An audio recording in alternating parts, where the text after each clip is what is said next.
in the sky, get them up, raise them high. Say her name. Say her name. No justice. No peace. No justice. No peace. And if there ain't gonna be no justice, there ain't gonna be no damn peace. God bless you. Hello and welcome to this iWoman special report, Breonna Taylor, A Black Life That Mattered. I'm Cathleen Trigg-Jones. Breonna Taylor would have turned 27 years old on June 5th, but she never lived to see her birthday. Taylor, a local hero who worked on the front lines during the coronavirus pandemic, was an emergency medical technician, but she was gunned down in cold blood by the people who were supposed to serve and protect her, the police. On March 13th, Louisville Metropolitan Police Department plainclothes officers executed what's called a no-knock warrant, which means that they can enter a home without warning, and that's exactly what they did, bursting into Taylor's home at 12:40 a.m. using a battering ram while she slept.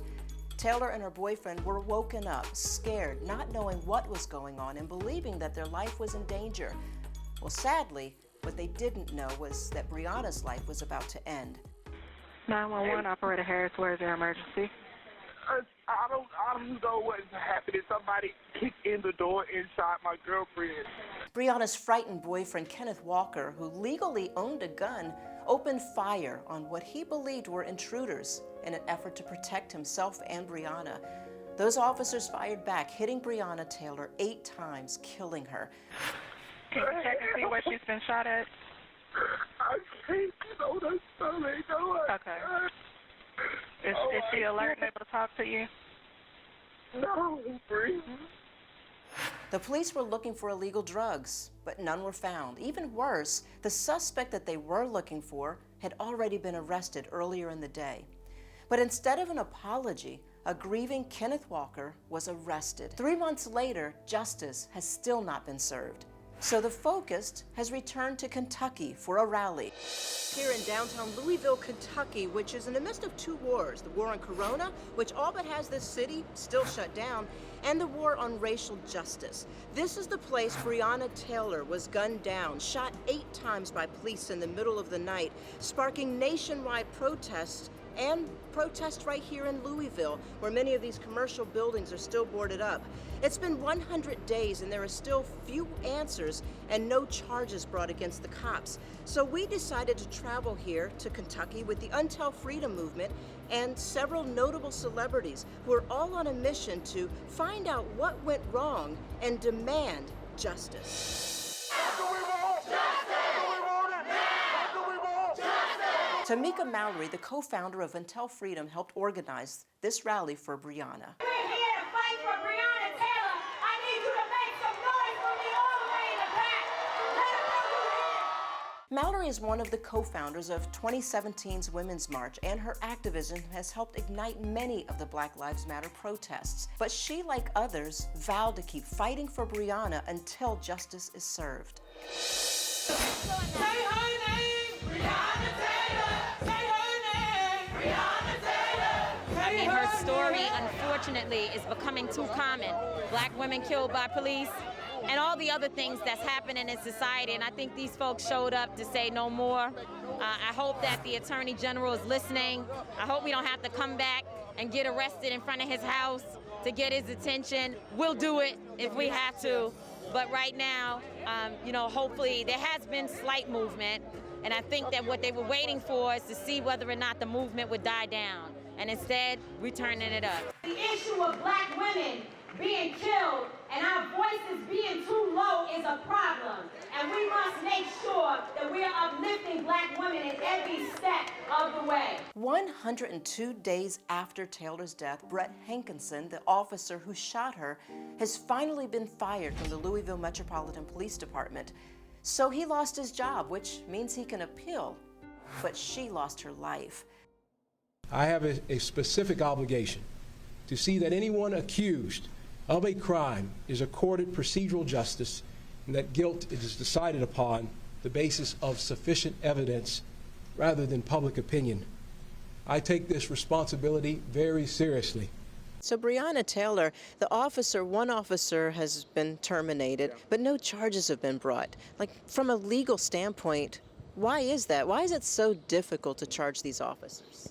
Because the police work directly with the district attorneys, who are the individuals who traditionally prosecute someone for a crime. So it's hard to prosecute the people you work with. See, because if they don't get prosecuted, then this practice is going to continue. When officers understand the fact that they stand to suffer severe consequences when they misbehave, then there'll be something to fear. Right now, they have no fear because they're being protected by the law. Breonna was loved. Know that she was full of life. Know that if this was any one of y'all, she will be out there. Tamika Palmer is Breonna's mother. I pulled her aside at the rally to ask her how she's feeling about all this attention around her daughter. She would love this, just the fact that all these people are coming together for anything, like not even just that it's about her, that the fact that to see people come together and agree on something, she would absolutely love that. It's been over 100 days, and they're still dragging their feet to even decide whether anything was done wrong here. If this had been anybody else who would have went in that house, they'd be in jail right now and charged with murder, exactly what they did.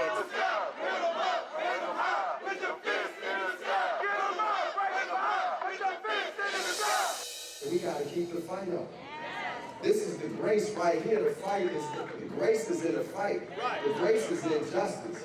Grammy and Academy Award-winning actor and rapper Common is one of the many celebrities who also traveled here to Kentucky to be with the family and fight for justice for Breonna. We gotta make sure that our women are being respected and honored and held just as high as our men. But really the main thing is to make sure that we don't allow these things to happen to us at all. Patricia Weldridge is the mayor pro tem of Frankfort, Kentucky. She has very strong feelings about what happened. Something wrong happened, whether it was a communication breakdown that led them there. For me, we could go all day back and forth on what happened, what could have went better. But when you're searching for someone who's already in prison, and that's what is being told to us, you should have known that before you left your office and before you gathered everyone to do a no-knock. You should have known that, and how dare they? How dare they put her boyfriend in prison and say that it's a murder for him, and we have to beg to get him out and fight to get him out, when all he was doing was protecting her and his home. Breonna was in her bed asleep. She was a, frontline worker. There was no reason for that woman to be dead right now, except for the systemic racism that exists in our country, and none of us are safe. Just like we're here now, we're going to be here in the aftermath as we celebrate those officers going down and being charged. MC LYTE is considered one of the best rappers of all time. She sold millions of records and received all kinds of honors. But here in Kentucky, she, like everyone else, is just starting to learn about what type of person Breonna Taylor was.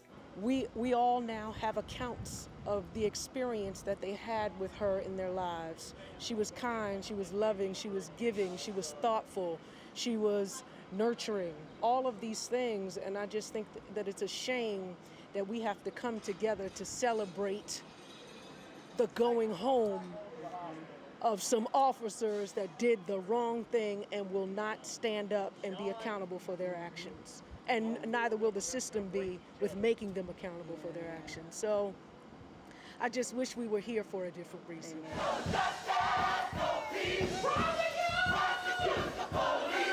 There is no justice in the world that will ever bring Breonna Taylor back to her mother and back to those who love her. And there is no justice that brings those who have been slain at the hands of police violence to their people. So I want people to understand that we know that.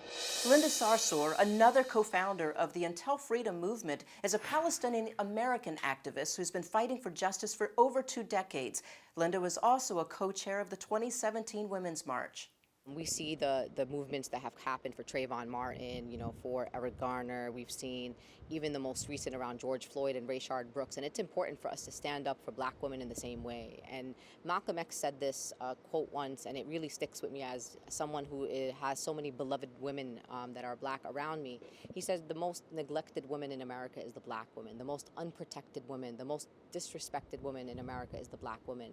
And it's not okay, and it's unacceptable. And we have to take those words from Malcolm X, and we have to build a country where black women are safe, where black women are loved. And to come here for Breonna Taylor, it's not just about Breonna Taylor. It's a message to the rest of the country that we are going to stand up for our sisters too. I used to go visit my grandfather all the time, and I walk in the house and he would say, "What you know?" And me, I'm just young at first. I say nothing. And he said, "If you don't know nothing, you ain't no good." If he was here today and he asked me what I know, my reply would be, I know 1 + 2 is 3 cops that should be arrested. Rhapsody is a Grammy-nominated rapper whose latest album, Eve, was dedicated to inspiring black women. It pains her to think something so heinous could have happened to Breonna. I've been following her story. I've talked to her mom. I know so much about her. I've read her tweets, and she reminds me of my cousins. She reminds me of my sisters. She's everybody in my village. She is one of us, and she is one of our. It could, like you said, it could have been any of us. So I connected with her on a personal level, and she's human. So it's just the right thing. That's what we're supposed to do. What do you hope for your sister's legacy? I just hope she gets justice. That's all. I had a rare opportunity to spend the day with Breonna's family as they continue to search for answers and try to make sense of the fact that they will never see Breonna again. Her sister, Juniyah Palmer, is still in a state of shock. I'm just going to make sure her name never dies or her situation. That's all I can do. A senseless killing is hard for anyone to accept, but especially for the family, like Breonna's aunt, Bianca Austin. Is this something that is a surprise in this community, that the police would feel empowered enough to do something like this to your niece? Well, it happens around us all the time. We grew up to police brutality, but, we see it on TV. We know the Trayvon Martins and, the Ahmaud Arbery's and the George Floyds, but never in a million years will we see expected a Breonna Taylor. So it hits home. It's surreal. It's, even today it's like, we here for her. Like, this is because of her. So we are here at the Capitol in Kentucky to declare that Breonna Taylor will not be disrespected. That Breonna Taylor will not be unprotected.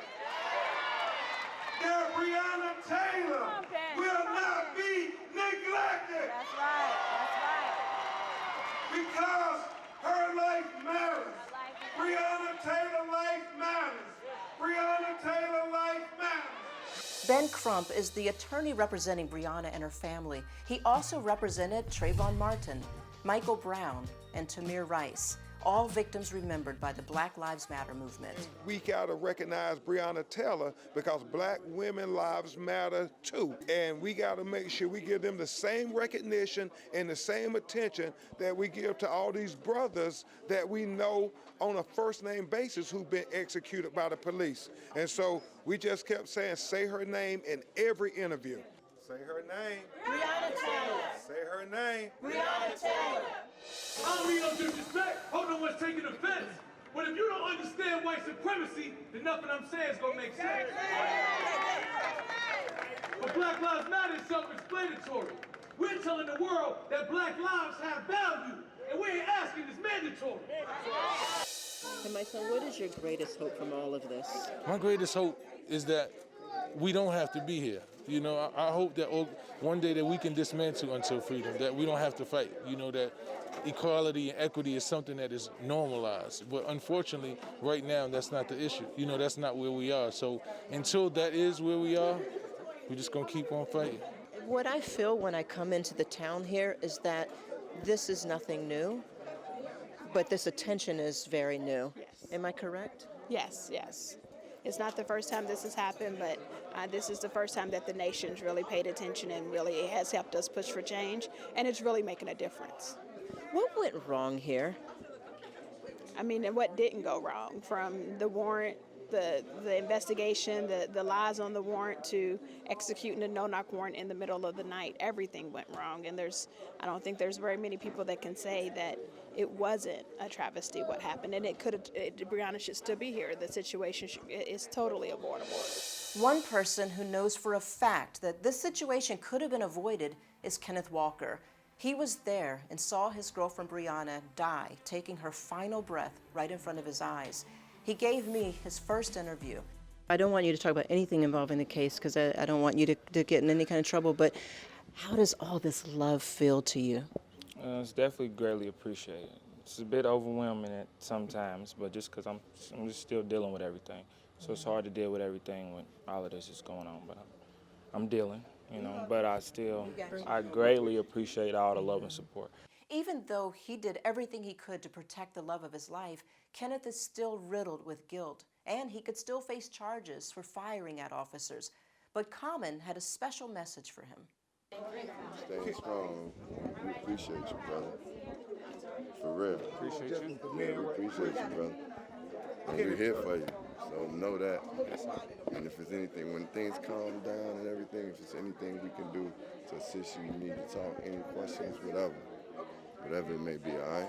What did you tell him, and why was it important for you to come and spread this message in person? Well, I care for my people. I care for Brother Kenny. I care for the family of Breonna Taylor. I care for Breonna, though I never knew her. I feel like connected to her because she a child of God just like we all are. And I feel it's important that I come just show the support and the solidarity and let them know like that we are here in any way we can support. I've come to tell you that black people demand justice because justice is the basis of all human life, and without justice, there can be no freedom, there can be no equality. They've been saying that the younger generation is going to be the one to truly change the world, and hearing you up there speak gave me chills. Really? Really? Your uncle, Muhammad Ali, spent his life in and out of the ring fighting. That's right. Fighting for equal rights, fighting to win, fighting to be the champ. That's right. You know, you're out here fighting today. Do you think you're carrying on that legacy? Absolutely. Daily, I think about him. Being in Louisville and having this injustice come to our city, it's nothing except our job to take a stand. Those fighting to keep her memory alive and for the rights of others are young, they're old, and they're every age in between. They are in the thick of this battle all around the world, especially 16-year-old Khalil Harvey, who showed Yandy Smith and I the rubber bullet that police fired at him at a rally. They see him as a threat, yet at 16, he still carries a teddy bear in his backpack. This hit you? I think because if this is a rubber bullet, it's not rubber, it's hard styrofoam. So the cop shot you with that? Yeah, it almost hit me in my leg. A couple of my friends got hit like in the face or in the arm, kids, tear gassed and everything. That is it? Yeah, I'm 16, I'm 17 next month. This is what bothers me. They see someone like him who's carrying a teddy bear in his bag, in his backpack, and they see him as a threat. Because of his skin. Because of his skin color, and no if they other way. opened up his book bag, they would see that. They would see that, but instead they see him as a threat and they're willing to shoot at you. I can't, that just breaks my heart. They love our culture, but they hate the color of our skin. I don't get that. Like, I worry for my, like, baby cousins and stuff because they're our future and they're coming, and I want to change the world for them. I told the police when we were lining up in front of them, I was like, what would happen if somebody came in your house and shot you or shot your kids or somebody importantly? It was a white cop. She was about to cry. I was like, go ahead and cry, because that's the pain we feel. Do you fear for your life? I had guns pulled on me before, so I'm not used to it. So I don't necessarily care. I tell people, if you're just gonna shoot me, you're gonna shoot me, but you're gonna have to live with like the blood of me on your hands. The PD system in New York, the PD system in LA, Chicago, does not have the right to take away black life that they did not create. Yandy, you are like a power mom. I mean, you're with your children. They mean the world to you. Is that what you were feeling when you were standing up there? Can't mention my babies without me crying, but yes. When you personalize this and you think of our own babies, this could have been any of them.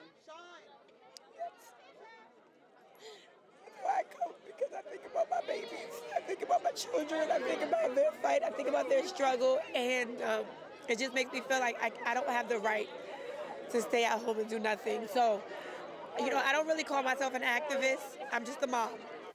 That fear is something black people have to deal with each time our sons, husbands, daughters, sisters, and brothers walk out the door. The sick feeling in your stomach is real, And so is the fear of wondering if they'll walk back in the same door alive. Breonna didn't do anything wrong. She was in the safety of her own home, yet she's dead today. For JADA PINKETT-SMITH, who also traveled all the way here to Kentucky with her now grown kids to support the family, the reality that this could happen to anyone hit way too close to home for her. My son Jaden has had several run-ins with the police, and so no matter where you are, no matter your economic status, whatever, people try to make all these different excuses that would, create trying to exempt, a certain group of people, but nobody really is exempt. And so at the end of the day, there's just a lot of issues that we need to help handle, with our law enforcement. This case is far from over. Since Breonna's death, her family has been fighting for what is now known as Breonna's Law, to ban no-knock warrants that allow officers to break into homes without warning. Her mother just wants to know Breonna did not die in vain. What do you want all of us to remember about Breonna? That she was amazing, just that she loved life and that she would be, this could have happened to anybody. Breonna would be right out here because that's the type of person she was. She never down-talked to other people. She never, if you was around her, she wanted you to be great, and that's just how she was. She didn't have to know you, and she would make a whole plan for your life so you could be great. And so just know that she was that person, and she would have loved anybody.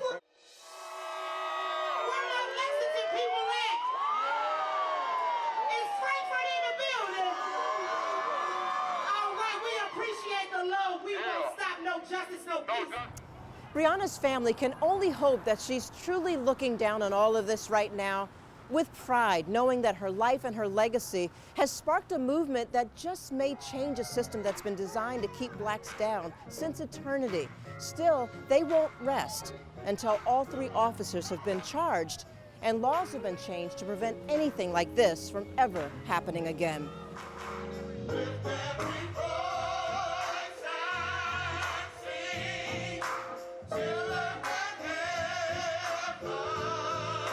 Thank you so much for joining us for this special report. To see my full interviews with Breonna's family and the others featured, please visit our YouTube channel at iWomanTV. Everyone, please stay healthy, stay happy, and stay safe. And if you haven't registered to vote yet, please do, and let's show out in November and be the change needed to ensure that something like what happened to Breonna never happens again.